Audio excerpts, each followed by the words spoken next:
Hi, and welcome to this quick tutorial on updating your menu item layout.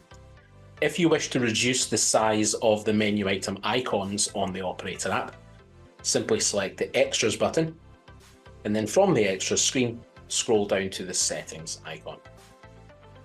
The first option you can select, the Appearance section, will have the default option of no images listed. If you wish to add the images for your menu items onto the EPOS system, you can press the Images button and then press back, and this will then show the menu item images available.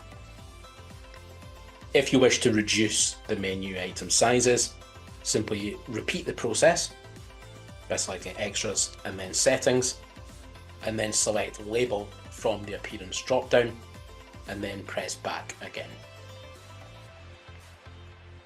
This then reduces the menu item size, which can be especially helpful if there are more menu items in your category.